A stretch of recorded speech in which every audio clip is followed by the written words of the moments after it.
الصلاة خير من النوم۔ پیارے دوستو، اس دنیا میں کوئی ایسی جگہ نہیں ہے جو خانہ کعبہ کی طرح مقدس اور مرکزی حیثیت رکھتی ہو۔ یہ مقام سعودی عرب میں وادی حجاز میں واقع ہے۔ روزانہ ہزاروں افراد 24 گھنٹے خانہ کعبہ کا طواف کرتے ہیں۔ خانہ کعبہ کی مقدس تصاویر لاکھوں گھروں کی زینت ہے اور کروڑوں مسلمان اس مقام کو اپنی قبلہ تسلیم کرتے ہوئے اس کی جانب رخ کر کے 5 وقت کی نماز ادا کرتے ہیں۔ خانہ کعبہ مکہ یعنی قیوم کی شکل میں تعمیر ہونے کے ساتھ ساتھ تاریخ کے آئینے میں ایک انتہائی خاص مقام کا حامل ہے۔ آج کے اپنے اس ویڈیو میں آپ کو دلچسپ معلومات دینے والے ہیں اور کچھ ایسے انجانے حقائق آپ کو خانہ کعبہ کے بارے میں بتائیں گے جن کے بارے میں شاید آپ پہلے سے نہ جانتے ہوں۔ یہ سب کچھ جاننے کے لیے ہماری آج کی اس ویڈیو کو آخر تک لازمی دیکھے گا، اور اگر آپ ہمارے اس یوٹیوب چینل پر پہلی بار آئے ہیں تو ریڈ بٹن پر کلک کر کے ساتھ میں لگے بیل آئیکن کو ضرور پریس کر دیں تاکہ ہماری آنے والی تمام ویڈیوز کی نوٹیفیکیشن آپ کو وقت پر ملتی رہے۔ پیارے دوستو، خانہ کعبہ کئی مرتبہ تعمیر ہو چکا ہے۔ خانہ کعبہ آج جس طرح ہمیں نظر آتا ہے یہ ویسا نہیں تھا۔ یہ حضرت ابراہیم علیہ السلام اور حضرت اسماعیل علیہ السلام کے دور میں تعمیر ہوا تھا۔ وقت کے ساتھ پیش آنے والے قدرتی آفات اور حادثات کی وجہ سے اس کو دوبارہ تعمیر کرنے کی ضرورت پڑتی رہی۔ بے شک ہم سب جانتے ہیں خانہ کعبہ کی دوبارہ تعمیر کا ایک بڑا حصہ نبی کریم صلی اللہ علیہ وسلم کی زندگی میں نبوت ملنے سے پہلے ممکن ہو چکا تھا۔ یہ وہ وقت تھا جب نبی کریم صلی اللہ علیہ وسلم نے ایک بڑی خون ریزی کو اپنی دور اندیزی سے روکا تھا۔ ایک بڑے کپڑے میں حجر اسود کو رکھ کر ہر قبیلے کے سردار سے اٹھوایا تھا، اور اس کے بعد آنے والے ہر وقت میں خانہ کعبہ کی کئی مرتبہ تعمیر ہو چکی ہے۔ آخر میں خانہ کعبہ کی تفصیل سے آرائش 1996 میں ہوئی تھی، جس کے نتیجے میں بہت سارے پتھروں کو ہٹا دیا گیا تھا اور بنیاد کو مضبوط کر کے نئی چھت ڈالی گئی تھی۔ یہ اب تک کی آخری تعمیر ہے اور اب خانہ کعبہ کی عمارت کو پہلے سے کئی زیادہ مضبوط تصور کیا جاتا ہے۔ پیارے دوستو، دوبارہ تعمیر کیے جانے سے پہلے خانہ کعبہ کا ایک دروازہ اندر داخل ہونے کے لیے اور ایک باہر جانے کے لیے استعمال ہوتا تھا۔ زمانے تک خانہ کعبہ میں ایک کھڑکی ہوا کرتی تھی۔ خانہ کعبہ کی جو شکل آج موجود ہے اس میں صرف دروازہ ہے، کھڑکی نہیں۔ ہم نے خانہ کعبہ کو ہمیشہ کالے رنگ کے کسوہ اور سونے رنگ کے دھاگوں میں دیکھنے کی ایسی عادت ہو چکی ہے کہ ہم اس کو کسی اور رنگ میں بھی تصور نہیں کر سکتے ہیں۔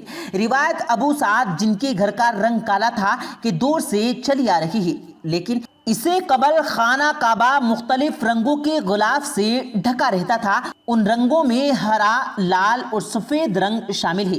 فتح مکہ کے وقت نبی کریم صلی اللہ علیہ وسلم کو خانہ کعبہ کی چابیاں دی گئی تھی، لیکن بجائے اس کے آپ صلی اللہ علیہ وسلم یہ چابیاں اپنے پاس رکھتے۔ آپ صلی اللہ علیہ وسلم نے یہ چابیاں بنی صائبہ خاندان کو عثمان بن طلحہ کو واپس کر دی۔ اس وقت سے آج تک وہ ان چابیوں کی روایتی رکھوالے ہیں اور نبی کریم صلی اللہ علیہ وسلم کے نادی الفاظ کی روشنی میں یہ چابیاں ہمیشہ ان کے پاس ہی موجود رہیں گی۔ اے بنی طلحہ، یہ چابیاں روز قیامت تک تیری تحویل میں رہے گی، سوائے اس کے کہ زور زبردستی سے چھین لی جائیں۔ پیارے دوستو، آپ کو بتاتے چلیں کہ پہلے خانہ کعبہ ہفتے میں 2 مرتبہ عوام کے لیے کھلا ہوتا تھا اور کوئی بھی خانہ کعبہ کے اندر داخل ہو کر عبادت کر سکتا تھا، لیکن موجودہ زمانے میں زائرین کی تعداد زیادہ ہونے اور دوسری وجوہات کی بنا پر خانہ کعبہ کو اب سال میں صرف 2 مرتبہ کھولا جاتا ہے اور اس میں صرف اعلیٰ شخصیات اور مہمان ہی داخل ہو سکتے ہیں۔ خانہ کعبہ کے وادی نچلے حصے میں ہونے کی وجہ سے دیگر مسائل میں سے ایک مسئلہ یہ بھی تھا کہ جب بارش ہوا کرتی تھی تو وادی میں سیلاب آ جایا کرتا تھا۔ یہ مکہ جیسے شہر کے لیے کوئی انوکھی بات نہیں تھی، لیکن یہ بات دوسرے مسائل کی وجہ سے بن گئی تھی۔ اس وقت یہاں سیلاب کی روک تھام اور نکاسی آب کا نظام موجود نہیں تھا۔ بارش کے آخری دنوں میں خانہ کعبہ پانی میں آدھا ڈوب رہا ہوتا تھا۔ کیا اس وجہ سے طواف کعبہ رکا؟ ہرگز نہیں۔ مسلمانوں نے خانہ کعبہ کے ارد گرد تیراکی شروع کر دی تھی۔ کئی سال تک بہت لوگ اندازہ لگاتے رہے کہ خانہ کعبہ اندر سے کیسا نظر آتا ہے۔ دوسری اور تیسری معلومات کے ذریعے کے مطابق وہ خوش نصیب ہیں جن کو خانہ کعبہ کے اندر داخل ہونے کی سعادت ملی، اور ایک خوش نصیب وہ ہے جس کو تصویر بنانے کا موقع ملا۔ لاکھوں لوگوں نے یہ تصویر انٹرنیٹ پر آن لائن دیکھی۔ خانہ کعبہ کا اندر کا حصہ سنگ مرمر اور ہرے رنگ کے کپڑے سے ڈھکا ہوا ہے۔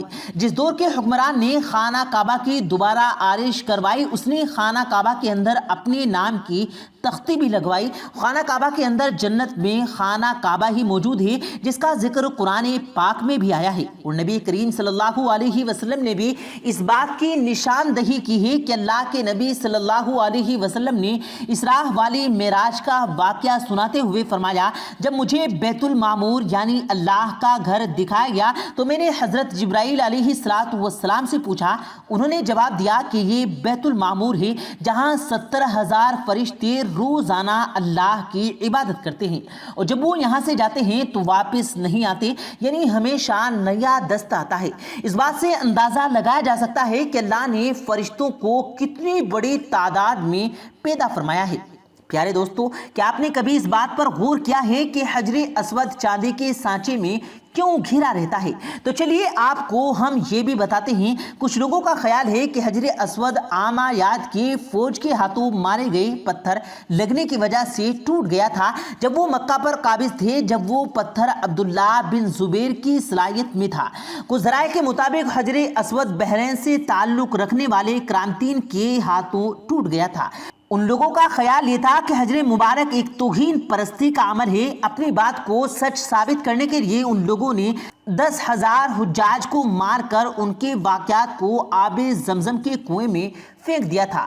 یہ غیر انسانی عمل کافی نہیں تھا، یہ شیطان حجر اسود کو عرب کے مشرق میں لے گئے اور پھر عراق کے شہر فوقان میں لے گئے جہاں اس کے عوض تاوان وصول کیا گیا۔ جب ان کو مجبور کیا گیا تو ان لوگوں نے اس کو خلیفہ کو واپس کر دیا۔ جب اسے واپس کیا گیا تو ٹکڑوں میں تھا، اور اس کو یکجا کرنے کا صرف ایک طریقہ سمجھ میں آیا تھا کہ اس کو چاندی کے سانچے میں رکھا جائے۔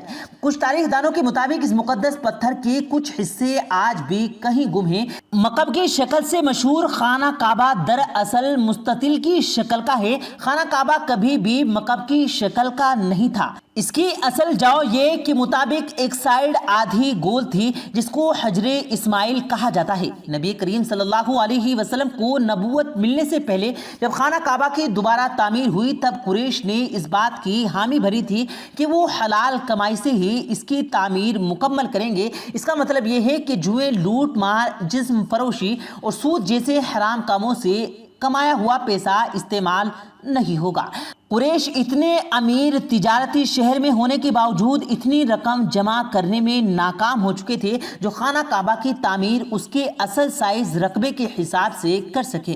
انہوں نے خانہ کعبہ کی چھوٹی عمارت تعمیر کی اور اس کی دیواریں مٹی کی اینٹوں سے بنائی جس کو حجر اسماعیل کہا جاتا ہے۔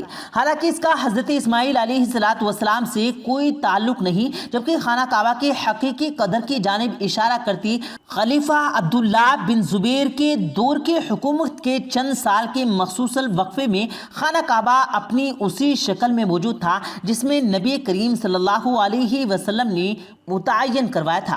پیارے دوستو، امید کرتے ہیں آپ کو آج کی ہماری یہ ویڈیو ضرور پسند آئی ہوگی۔